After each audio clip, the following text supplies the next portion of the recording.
azongi na mboka a continuer biso kaka tozali pe continuer kobundisa ye ye faut tokanga ye ifo samba mpona mabe oyo nyonso tu azali kosala Congo na trahison sali mpona bakongolais. Bandayi kaka mpona korasure bato effectivement. Non, tout va bien. Comment on dit ça? Tout va bien. Bato moteur mabende baleki trop. Il faut Congo ici ça makambo wana nokino. Ye abengaka na ye kaka bakongolais bandoki barwandais bazalaka bafrère na ye eza nango maloba na ye eza éducation na ye nalingaka na mwa mobali wana akufa boye te ye mpenza fo to ye ayeba po amona nda mpasi oyo aza kozongisela bakongolais fo biso mpela bakongolais tozongisela yango nga peut-être nakoki koseka mwa moke mpo namoni moto mosusu namonaka kuna na Asie ye alobaki oyo ye azali pere ya vérité aye kotya bakommunike oyo akufa azwaki barenseignement mpo baservice coréen akufa tout ça bango nyonso tu bayeki kosobana eza babiloko asambeli te mais ebandi wapi tout ça ebandeli ya parti ya presse belge. Willy Bakonga lelo oyo fait partie ya ceinture rapprochée ya mama Marthe Kasalo. Willy Bakonga boke bato bakendaka mingi na limité azalaka mingi na mama Marthe. Est-ce que bayebani lelo nayebi te? Est-ce que asombi ye na mbongo mpo bango famille Tshisekedi bango basakanaka te akotekela okutata mwasi na ye to ekompese bongo bango likama mbongo basakanaka te famille Tshisekedi eloko nini bakoko na biso baancetre na biso basalaka nzambe ya mabe oyo epesa ye kanda hotel point kati na biso famille Tshisekedi na Congo aza ye moko ka moyibi na kati ya parlement na lelo nde bakoti na lelo na parlement aza ye moko moyibi bazali mpe ebele lelo malédiction bakongolais ezali mpo kobenga mutu lokola Kalambai kobenga mutu lokola Mukuna kobenga mutu lokola Denis Lesi kobenga mutu lokola Marcelin Tunasi benga bango bapaster kobenga bango basali na nzambe Mike Kalambai abimaka na Daniela cousine na Félix po asala na protocole ya Félix azalaki na biso na Belgique azonga kuna azopromettre ye libala nayebi kaka boye tokoki kotanga oyo nga nayebi bana basi baza 3 ou 4 oyo ye Mike Kalambai aprometaka bango libala comme bafiancé abomona nde akoma na baentrée facile na présidence awuti kocréer entreprise na ye sika mais bapesi ye plus de 5 millions de marché monene ya liboso azwi marché mpe kaka moko azwaki ya entreprise na ye akende kosala mausolée ya Etienne Tshisekedi na nsele aozwela yango a partir ya Daniela ya cousine nationale Daniela na regretaka mingi ndanga namonaka bandeko na nga bakongolais bakenda su na église ya Mukuna na regretaka mingi ntango naza komona bato baokende église ya Denis Lesi bato baza kolandaka badodo kamba bato bazolandaka badalo bato baza kolandaka soki bagode poi donc tout ça bato moko corrompi inutile et baza komanipule baza kosakana na baserveur ya peuple motu basali na bapoche nango bazali kosala commerce na kombo ya Yesu mais baza kosala na Nzambe on de Christ na Congo et c'est bela cancer ils ont un cancer puis cancer un coma généralisé corps de Christ donc église non surtout église na Congo vraiment ils sont malades ceux qui est Kalambai alobi ke atiki ba misala Nzambe déjà ça il a né ko tapete bon bazali bato basala commerce ndenge na lobi ba bato basala commerce na kombo ya Yesu donc ceux qui ont cop na baby yeza cop ndem de baby a démissionné te ko changer lango eloko moko te et pas ya bato azongela Nzambe azongela pe te ko changer le côté église de Christ na Congo wana ezali complètement pourri et corrompu na niveau tout et sans exception.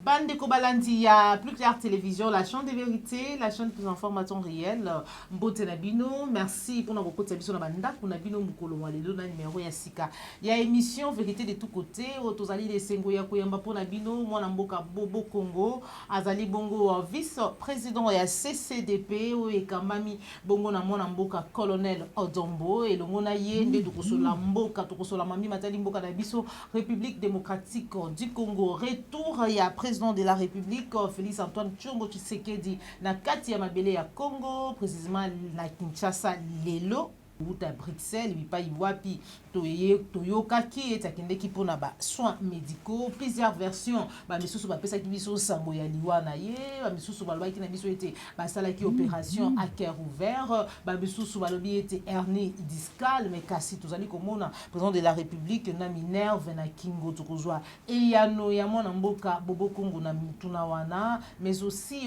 tokosolama mazali koleka na bongo na corps du Christ tokomona bascandale ekozali kosalama ebele ezali kolobama tokozwa réaction ya mwana mboka Bobo Congo na masolo misusu ya maimatali mboka na biso République démocratique du Congo. Sans plus tarder nakopesa na yo matondo mingi Joël Gonago chasseur d'image ozwa misima caméra matondo na minyo nyonso bayebozali vraiment chaque jour ko encourager maman Joël Kombe malgré ba multiples difficultés tozali kokutana na yango santé autre mais tozali toujours kokoba ko informer bino en temps réel kopesa bino basango ko dénoncer pe ko interpeller bazali ko kamba biso ko dénoncer bazali ko sala ya malamu te na kati ya mboka na biso République démocratique du Congo et c'est là grâce na encouragement na bino grâce na soutien na bino. Sans plus tarder nako benga déjà mwana mboka Bobo Congo na nzela ya téléphone pour ete tozwa na lombango réaction na ye matono na yo déjà Joël Gonago chasseur d'image ozwa misima caméra pe na Christian Bopati to benga mwana mboka Bobo Congo pour ete tosolo la mboka. Bonjour mwana mboka Bobo Congo. Bonjour maman Joël, bonjour maman Joël Kombe. Matondo mingi bonjour na balandino surtout ya Plus Clair Télévision. matondo mingi koyamba yo mokolo mwa lelo na nzela ya telefone po ete tozwa bakanisi na yo en rapport na mabi matali toujours mboka na biso République démocratique du Congo mikolo euta ekoleka baikongomani bazalaki vraiment inquiet par rapport na santé ya président de la République bipai wapi baversion ezalaki ebele bamisusu bamédia misusu babaki ete basalaki opération awa na Kinshasa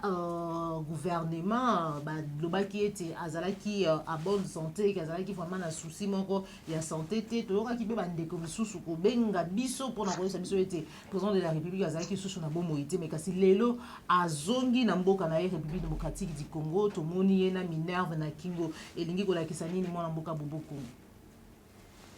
Merci mingi mama Joël ya mbote na yanola na motuna na yo ya kitoko o limbisa ngai bopesa ngai mpe ndingisa na présenter nano ba condoléances na ngai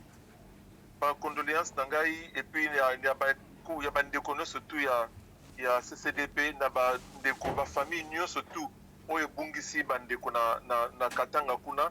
esika oyo train et bomi plus de 112 personnes.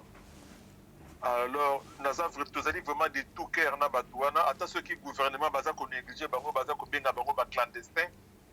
vraiment on est vraiment de tout cœur avec bango. Et puis ndenge moko pe tozali pe de tout cœur na ba oyo surtout ba kisi ba bien na bango tebi na te ceux qui si y a aussi mort d'homme na ba o banda ko ziki na matete et puis na ndambo ya limité on est vraiment de tout cœur avec eux. Merci mingi maman. Alors na motuna wana na koloba boye effectivement oyo le président de la République démocratique du Congo de fait sont médiocres. Félix Antoine Tshisekedi à Belaki et Azaraki Awa. C'est vrai qu'il y a eu des communications, ma communication vraiment des controverses. C'est qui na sens bien surtout. Bon comprendre que Azaraki vraiment entretenu par Azaraki approche naïe. Bah pourquoi Bazako ça la Congo. Félix veut dire Azako soit souffraka. La image négative pour les Congolais. Azo soit sympathie pour les Congolais malgré tout ce qu'Azako Salaka. Aza na légitimité te alors comme si ko yofa kinde ko ya ko toucher ko ayi ba congolais mingi bazalaka bato bazala na motema mawa bakosa bongo basala bongo babimisa babiloka bongo po gagner la sympathie na compassion ya ba congolais. Bon au moins azongi na mboka a continuer biso kaka tozali pe continuer ko bundisa yi ngai personnellement vraiment à titre personnel nazane sengo et Félix Azonga na mboka wana à bonne santé nazane sengo po toza kolinga ye fo tokanga ye il faut samba pona mabe oyo surtout azali kosala Congo na trahison sali pona ba congolais toyoki quand même alobi en rapport na batu oyo bazalaki oloba ete akufi alobi azali vraiment kobunda esengeli mutema mabe ki mutema mabe elongwa echange na kati ya mboka na biso vraiment bato batali ba image wana nga esalinga mawa esalinga vraiment pasi soki tolobi tocompare na oyo ezoleka lelo na Ukraine soki ozotalaka bacommunication baprésident ya Ukraine ntango aza kocommunike ozotalaka baexpression corporelle na ye ozomona baattitude na ye soki otali ya Félix ya lobi est ce que nana monaki ke Félix azali président ya mboka oyo bauti koboma non seulement 37 personnes na est de kuna mais touti kokufela plus de 112 personnes l'accident ya avion ya accident ya train est ce que bomoni ata mawa ata mwa liloba ata signe moko ke aza mpenza aza na mawa ya bacongolais oyo bakufi kuna non aza na esengo na ye akutani na bandeko na ye aza na kati ya ambassade ya république démocratique du Congo mais bazobeta masolo ya congrès ya IDPS donc ayambi bacongolais te ayambi bamilitaire ya IDPS na kati ya ambassade. Ok. Non, tout va bien. Tout va bien. Batamoteur Mabende, Baleki trop. Il faut qu'on voit ici ça. Makamwana, Zonokino. Grand prêtre, toujours. Masoda Le mot là. Yé a bengara na eka ba congolais bandoki. Ba rwandais bazaka ba frère na ye. Eza nango maloba na ye eza éducation na ye. Éducation ya zwaki epa ya bapara na ye yango alekisa ngo pa ya batusu basukinaka ye bomona ndenge bomonaka o ba communica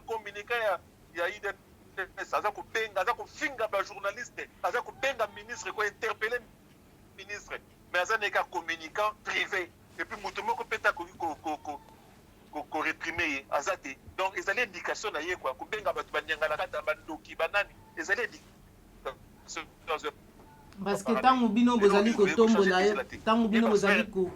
kotombela ye liwa bokoloba ete akufi alors kazali na bomoi yo olingi abenga yango lolenge nini baoyo babeleli ye ke ya déjà biso en tout cas so botali communication na biso na niveau CDP ezalaki na sens wana te nga peut-être nakoki koseka mwa moke mpo namoni mutu mosusu namonaka kuna na Asie ye alobaki oyo azali pere ya vérité aye kotia bacommunike oyo akufa azwaki barenseignement mpo baservice coréen ke akufa tout ça bango nyonso tu baye kosobana eza babiloko asambeli te mais ebandi wapi tout ça ebandeli ya parti ya presse belge ebandeli ya parti ya libre Afrique na Belgique si il faut kosaprendre na bato banini ekende kuna bango moko ntango babandi communication na bango mpe mabe bacontribue pour avoir parlé na téléphone na zuit na mutu moko na kati ya cercle ya Félix la même personne aza très proche na cercle ya Félix wana apesanga déjà baversion mibale la même personne donc naye kocomprendre mpe ke bango poko mpe bazalaki na kati ya entreprise wana ya koluka kotombola baenchere mpona baluka baganye na yango politiquement ndenge basali te donc malgré pe ke aza kokanisa ganye nango politiquement azaka na sympathie ya bacongolais te sikoyo biso bainformation toza na yango ba $200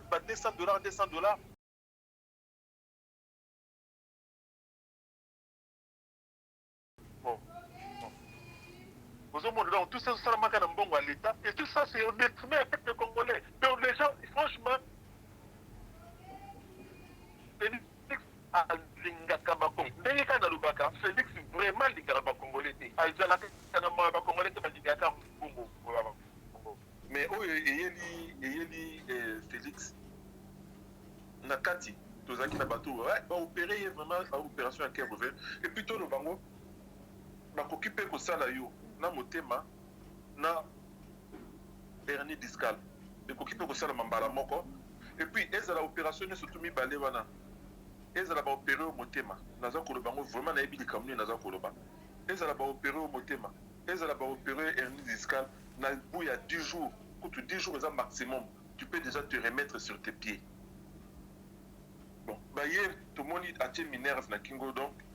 bah oyo balobaki ezalaki Ernie Discal peut-être était bako za na raison Ernie Discal ezali nini pona bato ba éviter au moni la colonne vertébrale pona bato to o baliaka ba mukila yango mukila ngombe par exemple au mona entre deux vertèbres za kana moi disque mo za la kana kwa mo za ka ya pété moi disque mo za ka entre deux vertèbres ba mikwa moi pété yango de ba benga ba disque siko ekoma Ernie so ba disque wana e bandi vimba et ça la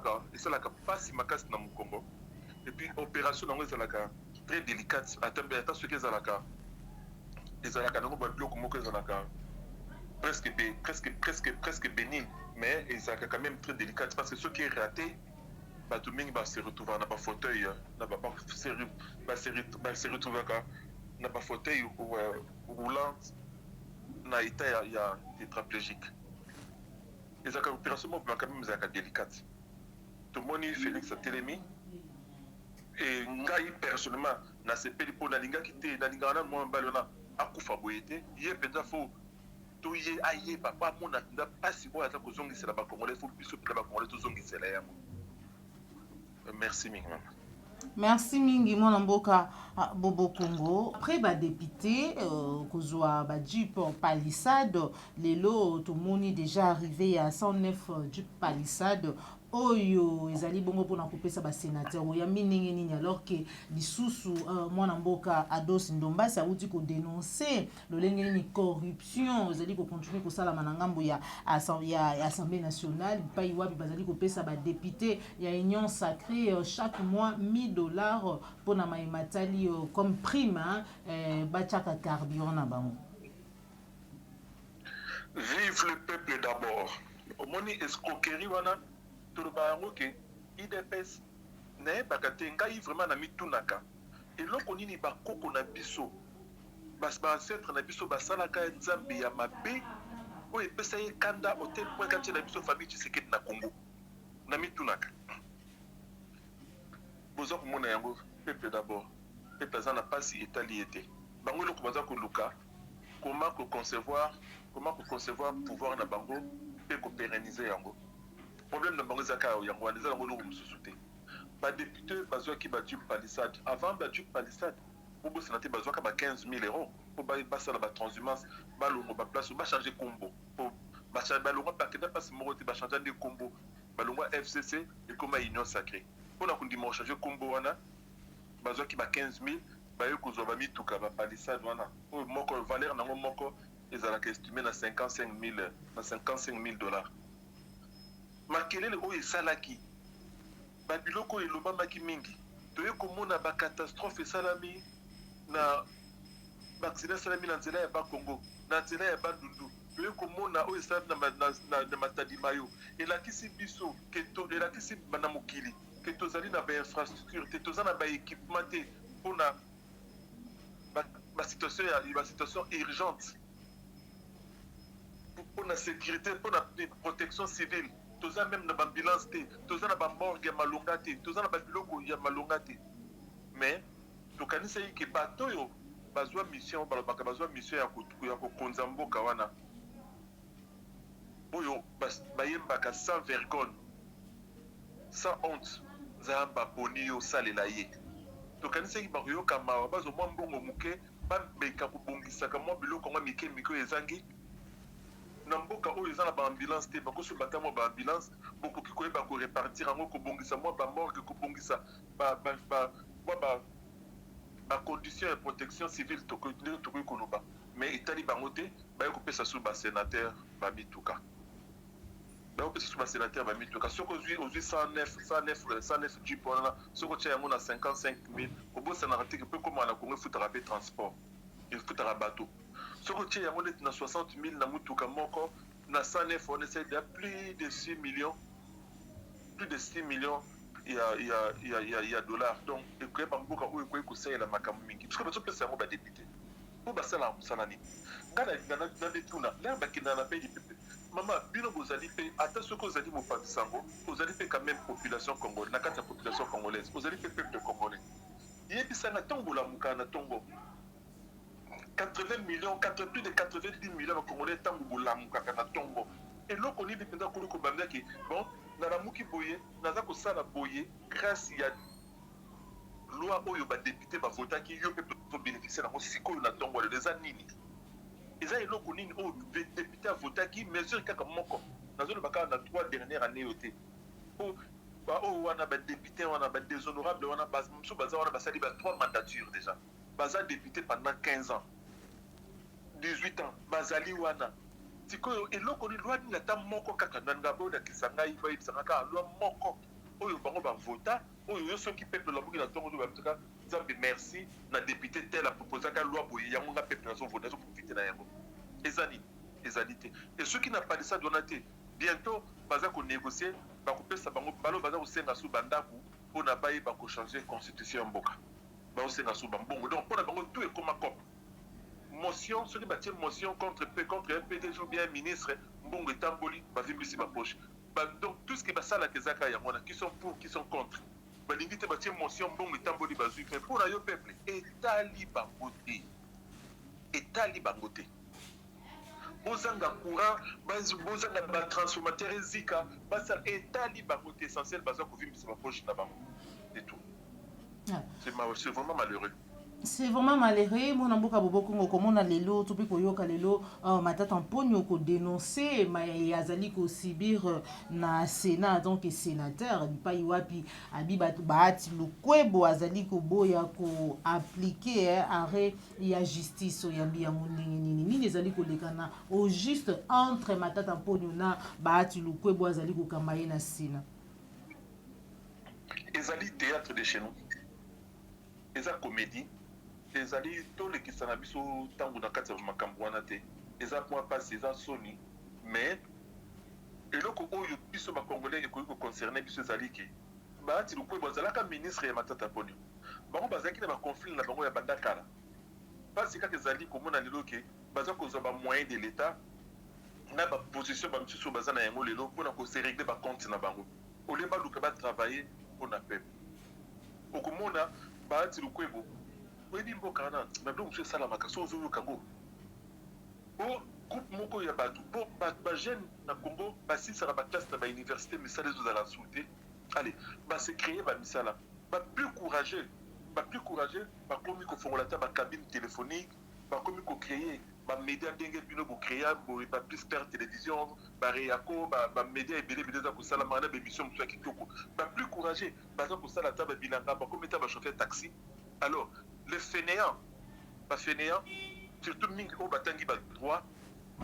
bami luki musala ya sika, ba komi ba communicant, c'est ba communicateur. Oka groupe mo be sangani, be comme ka ba mission so comme maître kingani musala na ye ba communicateur à la muka, par ba communicateur na la muka ba mettre on était basé na mingi te. Kuna la FCC ba tondi kuna nani ba benga ngoni FCC na so union sacrée FCC union sacrée. Union sacrée FCC c'est que loko moko ba tonda du kuna ba komi ba tout ba communique ba sangani ba sala association na bango au mona bayatsa ya bi bango apesi bango $30,000 azuka ba pesi na association moko ye ba bon tout le peuple d'abord quand on est sur un cadre politique le peuple d'abord aux mona bazana ba position moko baza ko ba moyen de l'état na position ya zana ngole lo na fonction à l'état pour régler ba compte na matata pono et tout ça c'est au détriment de la population congolaise. Merci beaucoup tout ça. Il est vraiment temps na zulu bakake peuple ba mesana kana mabete il est vraiment temps yo peuple au telema au pengana bazo ba nyangala kata wana nyoso pengana bango nyoso pour refonder le pays na biso refonder to créer une classe politique sika oyo ko zala épée basée na ba valeur parce que lelo nazo mona souté place ni to ko trouver ba valeur eza souté. Merci beaucoup mon amboka Bobo Congo. Une année après l'Iwa Papa Honoré Ngwanda, depuis le 25 mars année passée à Tikakibiso, bientôt vous allez s'approcher na les 21 date où à Tikakibiso, vous allez ko bonga malolenge ni bino résistance vous allez ko bongisa. Merci Mingi. Papa Honoré Ngwanda, heureuse mémoire, paix à son âme. Akufaki le 21 mars,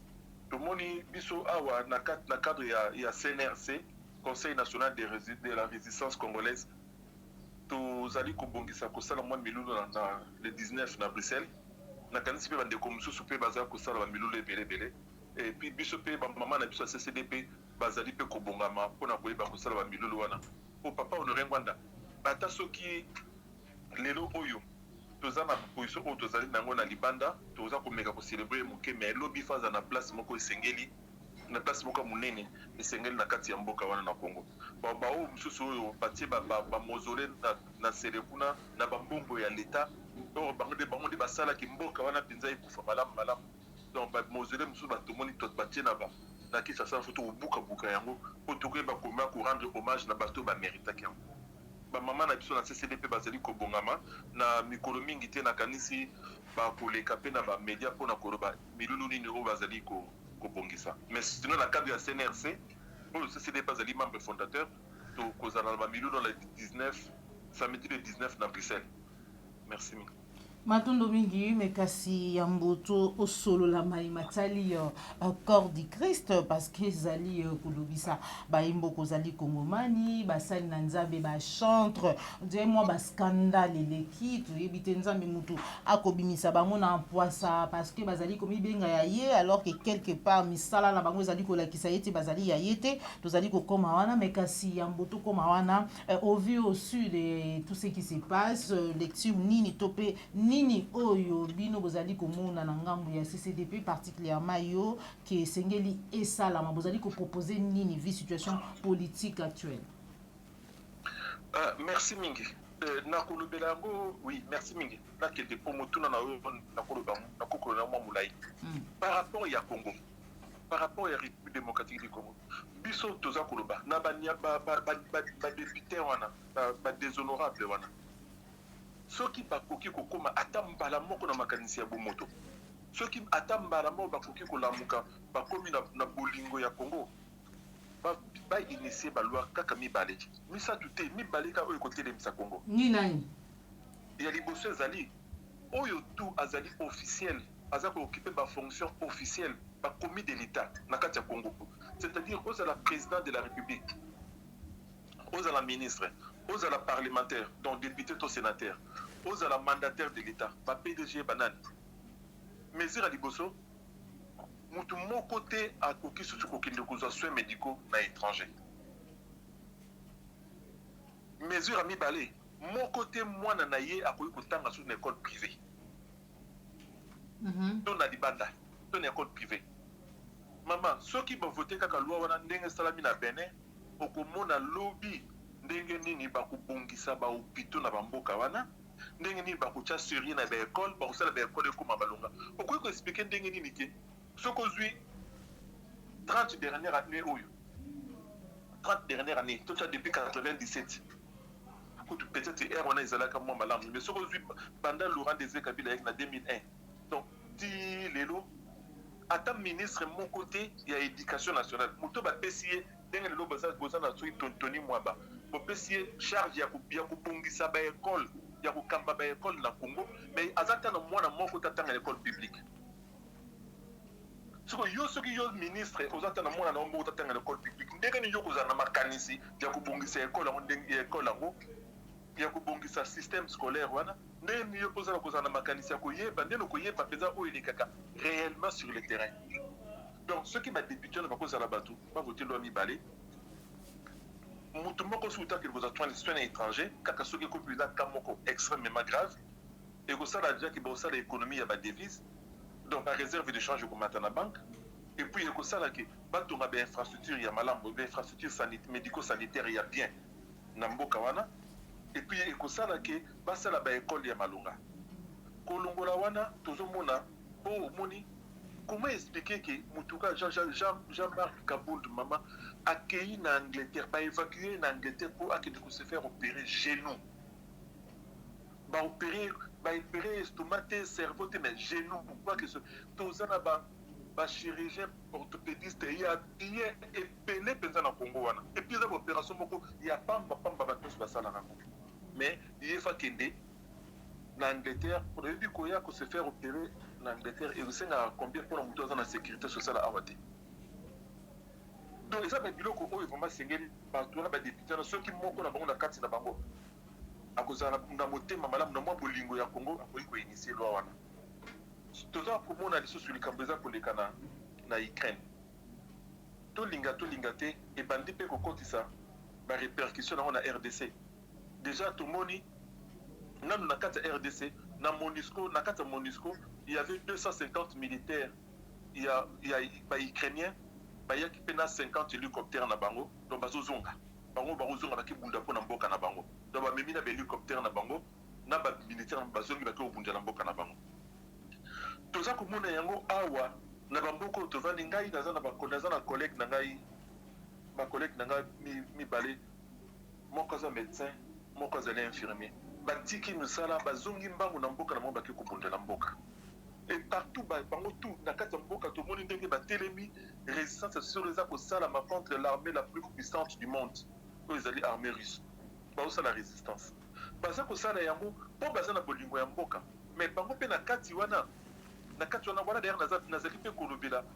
tozomona yango mpe na baréseaux sociaux bato mosusu oyo baza na batufi na place ya bacerveau baza koloba ozomona barésistance solo bazongi baokende kobunda na mboka bino mpo ozonga okende bunda na mboka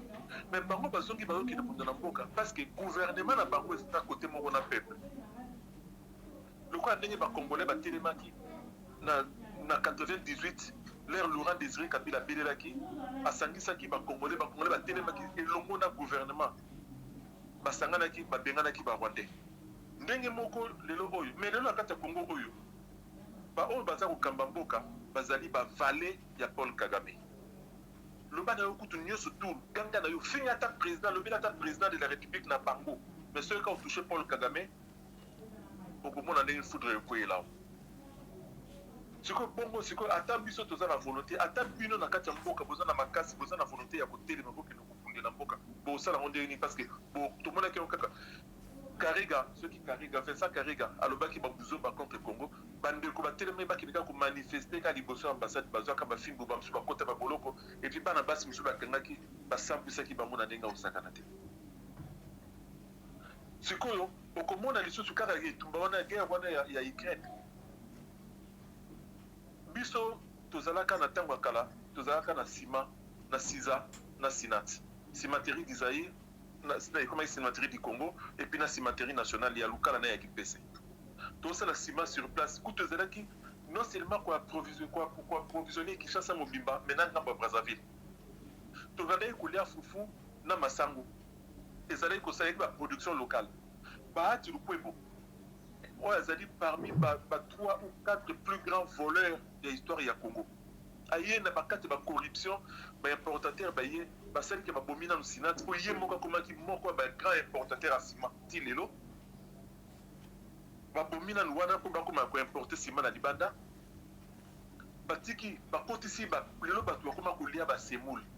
Congo bato bakoma kolia ba semoule ko le Carrefour Masango nani siko comme conséquence dango ezali nini Ukraine est le premier pays producteur ya blé dans le monde pardon Russie et puis na Ukraine. Bango de basara ba premier producteur ya blé na mokili. Parce que blé il m'a dit kala mingi te saka semoule beaucoup moins ba prix na ko ndenge ko doubler. Ko peut-être ko tripler parce que comme il va très rare. Et ça ka semoule te et ko za ba pâte ba blé ko to ya ka pembe na on a ba farine tout ça la ba dikate tout ça et ko mata. Tout le monde peut habiter bango ya Ukraine ndenge pe memeli sous biso de la kisi biso racisme tout le monde on pensa clair. Na bamboka o biso to vandi ba lo ba non baza na ba place te pona ko yamba misère na surtout ya mboka na ba campagne électorale to ka immigration mais tango yinde kuna mbala mo ba komi na ba place et puis baza ko lo ba yango sans complexe que ba oyo wana ba toza na bango culture moko baza na ba yeux bleus mais toza na ba donc ba oyo wana baza lokola ya biso bino ba ndebu bino ba noir place na bino zate place na biso ya bango biso siko est-ce que to sanganaka est-ce que cause nangai est-ce que toyo capacité na place ya moninga biso bato ba noir déjà sokotali to bandango ndenge ni net nde to vandi na bamboka to vandi na France o ba bomi noir moko kuna o mona zo leka police a maltraité noir moko tuna azel colonie o a togolais o leki ya yote ceux qui yoki aza congolais aza congolais o mona que ça mi balé congolais à région ni ceux qui baillent ceux qui moni ya région ceux qui région moko o tuna aza colonie ceux qui aza colonie te okita bongo titi comme tine moi la quartier ni donc likambu ya mutu moko te tolataka ngo tosangana biso tout okoma cause moko ndenge bamidele bazolakisa biso lelo na makambo ya Ukraine eza musala munene ya kosala ezali vraiment musala munene ya kosala soko totalaka ndenge bakasi bapoliticien bakabwanaka bakomaka vraiment babinemi ata likambo eza intérêt ya Congo bango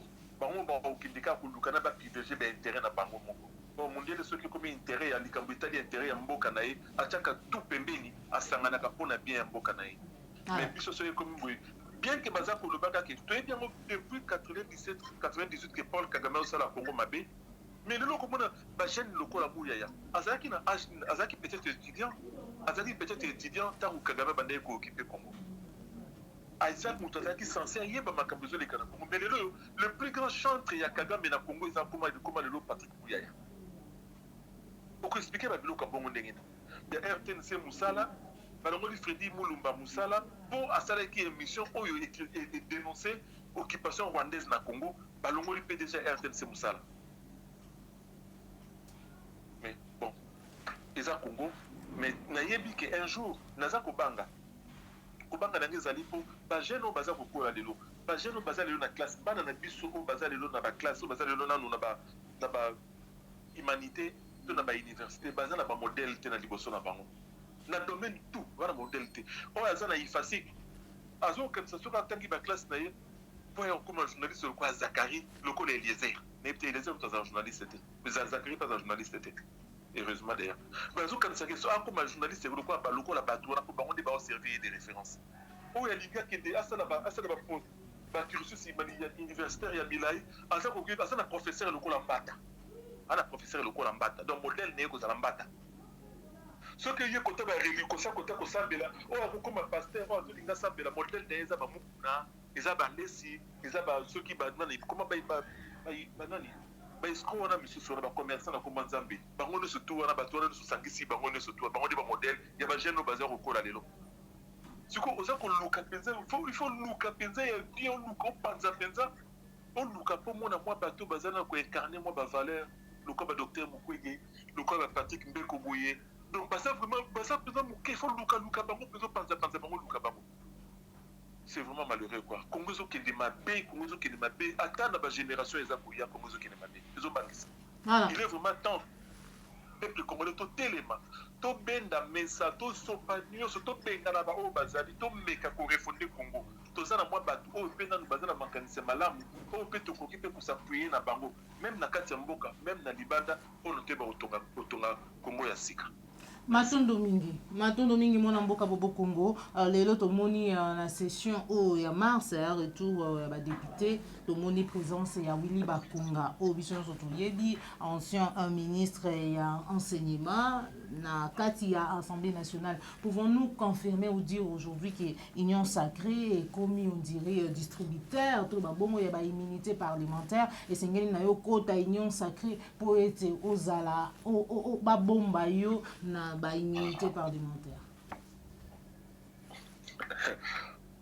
Willy Bakunga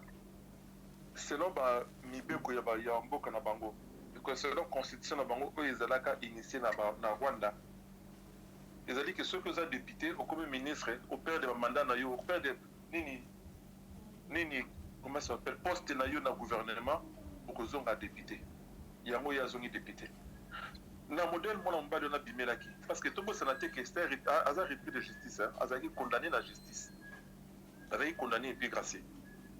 azaki pourquoi bénéficier de la grâce présidentielle maman ngai daza ko yebisa bino Willy Bakunga lelo oyo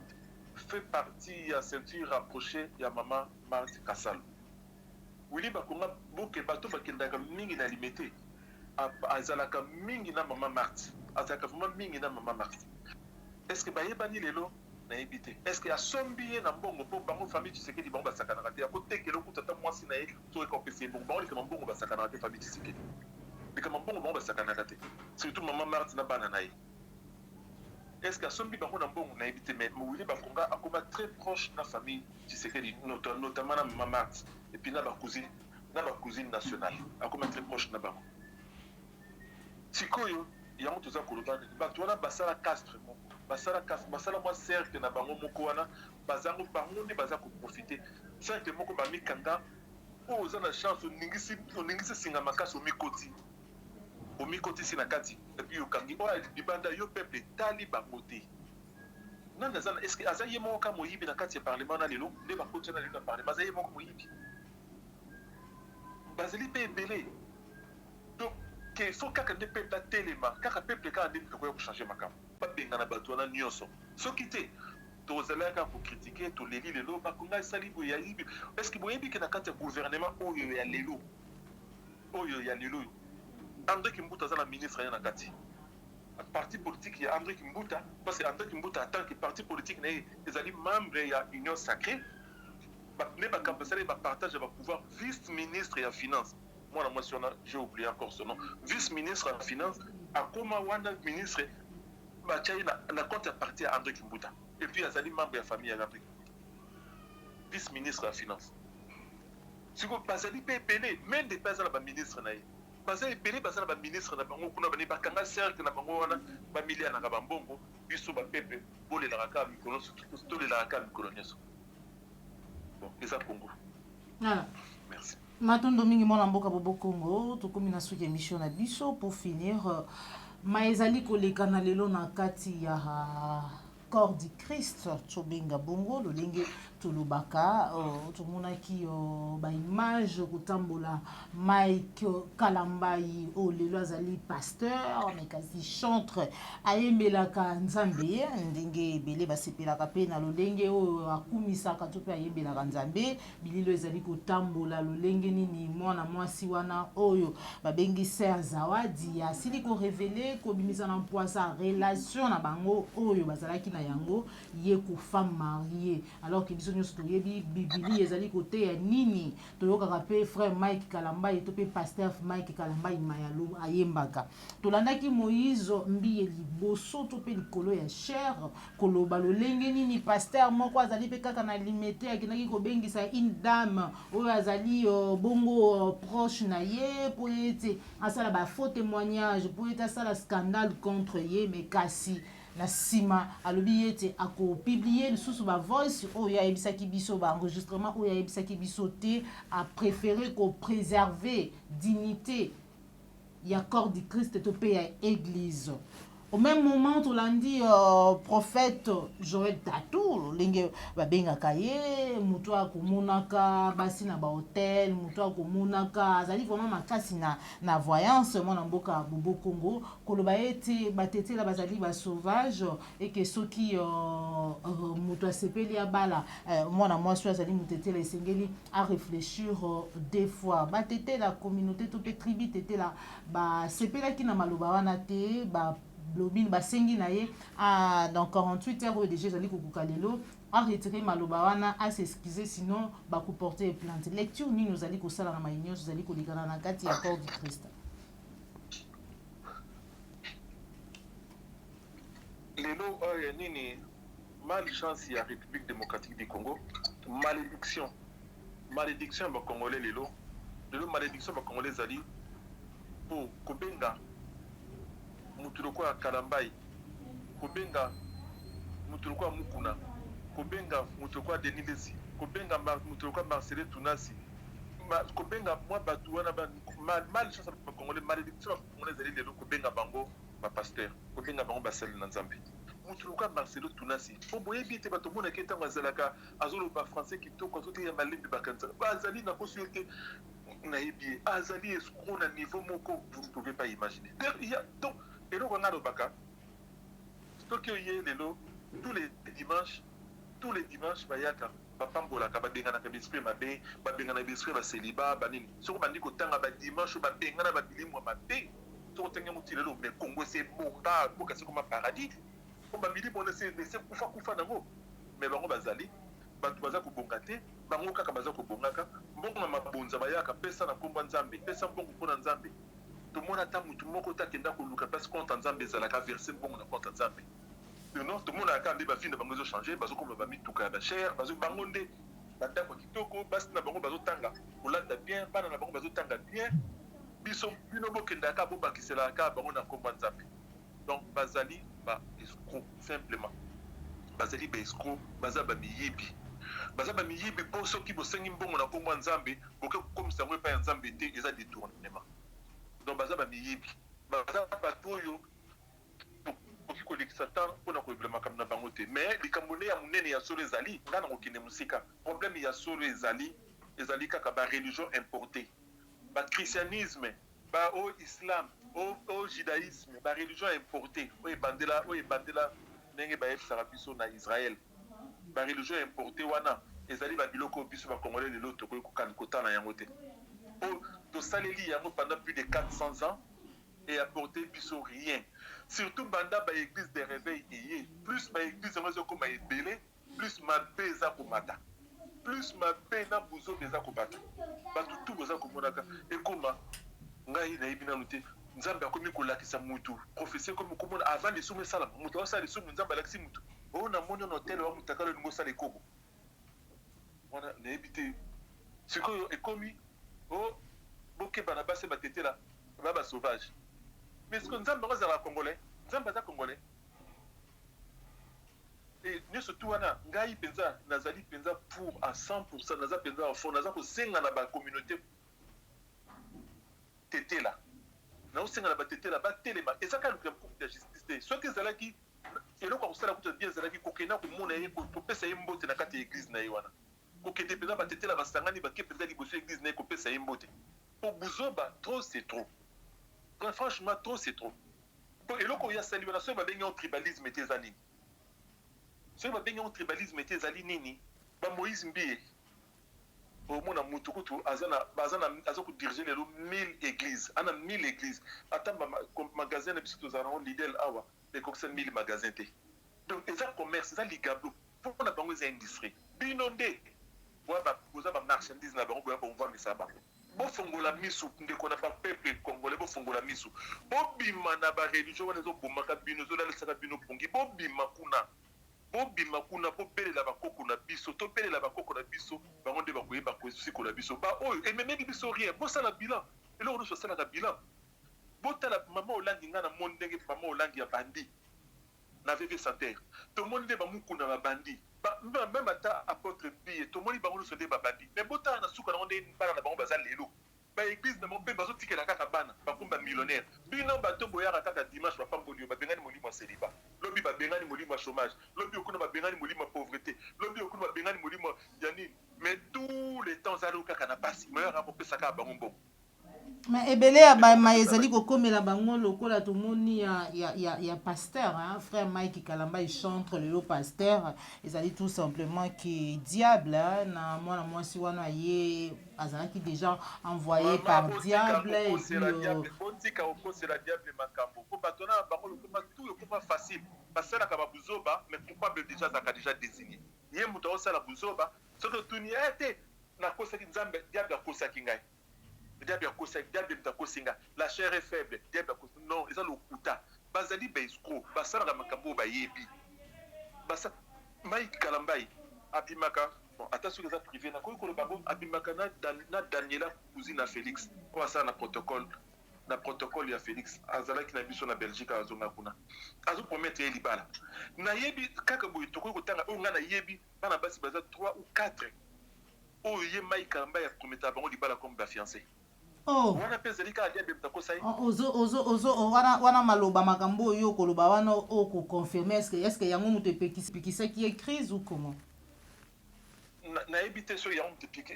nakanisi peut-être ayebaki koyebana nango amoni bino mobona nde akoma na baentrée facile na présidence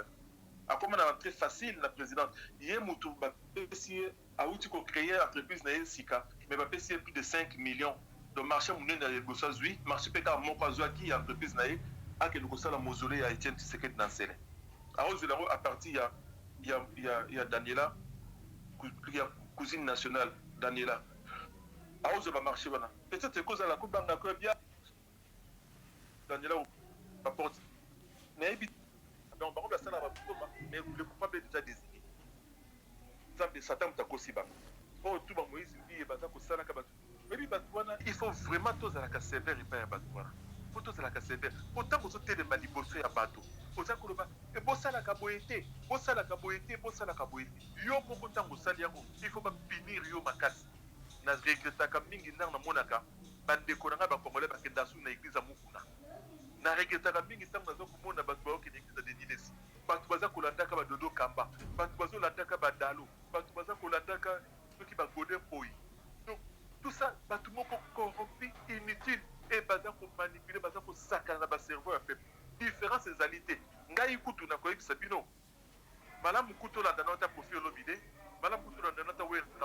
bapangano bakofi olomide bazali kosalela nzambe te bazali koyembela nzambe te bongo nana asalelaka nzambe na Congo na bato wana groupe bato wana nyonso mpona nana asalelaka nzambe nakoki koloba kaka peut-être ozalaki ale moloto mpe ya sona mais nana asalelaka nzambe na groupe bato wana nyonso alors bon bango nana asalelaka nzambe basalela baproche na bango tu basalela baproche na bango bazali kosala commerce na kombo ya Yesu mais baza kosalela nzambe toyoki ki Mike Kalambai a démissionné na mutu ya majabu azalaki bongo kosenga na bino peuple congolais na bana na nzambe surtout bakoka vraiment kolimbisa ye mais kasi soki abiki parce que azali malade soki abiki akomeka kolimbola makambo lolenge nini elekanaki oyambi yango ndenge nini fallait a démissionner mpona kogarder image ya corps du Christ mpe asengi ete akozwa mwa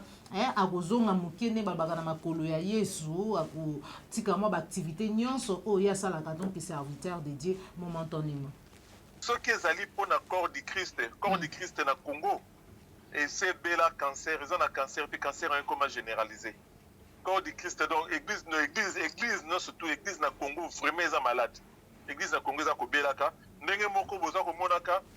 ba oyo, ba sango ba lobaki que Félix a fraudé, a gagné ba élection te, mais moutongo a fraudé wa yibi ba élection, azo pesa bango ba mituka, bazo ya kozwa. Na mbongo oyo yibi, ba sango pe ba yibi ka yibi, bazo ya kozwa. Na likolo na bango papa zoya ko inaugurer cathédrale oyo Olive Lemba Tongi Olive Lemba Tongi kuna papa ya ko inaugurer Olive Lemba Zimbongo wapi na mbongo ko yiba na mbongo makila. Donc soko yekutu na ba église oyo ba benga ba église de réveil oyo biso benga église de sommeil kuna kutu mawa trop penza mawa salité na salité eloko ya propre kuna salité soki ye a démissionné na eloko ba bengi majabu bon wana itali bango majabu ezali organe moko privé donc koloba mingi te. Mais par rapport à Baïko, na ba rumeur autour ya majabu wana, ce qui procureur général, derrière na osenga y attaque congolais, pour procureur général il y a Lukunga, il y a parquet de tribunal de grande instance à Lukunga. Amekana lukubanda ko sala ba enquête lukana iba. Et là on les a tourner autour ya majabu wana. Parce qu'il y a trop de rumeurs ba biloko mo bongo. Ameka parce que le cas le quoi clameur public, ameka pe ko sala moi ba enquête par rapport na yango. Ce qui est Kalambai alobi ke atiki ba misala nzambe déjà ça il a ne ko tapete bon bazali bato basala ka commerce ndenge na lobi ba bato basala ka commerce na kombo ya Yesu donc ce qui est cop na baby yeza cop ndem baby a démissionner te ko changer na ngelo ko moko te et pas ya bato azongela nzambe azongela pete ko changer le côté asa yibi ba congolais ba mbongo asa yibi ba mbongo asa se plonger na bakata ba corruption azu oya koye kozwa ici il eloko ko changer na ngeza te. Bango subaka ndenge moko église de Christ na Congo wana ezali complètement pourri et corrompu na niveau tout et sans exception. Voilà, Bandeko Balandi, à Plus Clair Télévision, la chaîne de vérité, la chaîne qui vous informe à temps réel. Tout ça, qui n'est sengo. Yakuyama Pona Bino, Mwanamboka à Bobo Congo, Yazali Bongo à vice-président. Il y a CCDP, où Yazali Kokamama Bongo na Mwanamboka colonel Odombo. On a profité vraiment de l'occasion pour grouper Samatondo Mingi. Et Bambote Mingi na maman Nyon sur la CCDP. Maman Bazali Kokamama Bongo na maman Jetou et na Simanaye. Na Moni Bongo Molonga Ninaye, papa André, en tout cas. Bambote na bino pe matondo na bino bisika bozwami bozala ke belé bandeko ya landi ya Plus Clair Télévision ba ebokota ki biso na mandako na bino merci na cordo pe mafuiku popola yombe Joël Gonago chasseur d'images bosalité Christian Wopati et référendum papa Alphonse Sala papa Lorambo papa Laura Bongonza ndeko Dominique Sanal pe Jean Mbembe Ouest tukutani bongo malasima soki nkolo abateli biso osepelaki na émission likez partagez ezali mbala liboso landa biso ko bosana te ko s'abonner na kati ya Plus Clair Télévision la chaîne de vérité mitune ezalaki ya biso biyanu ezalaki bongo ya mwana mboka Bobo Congo. Au revoir.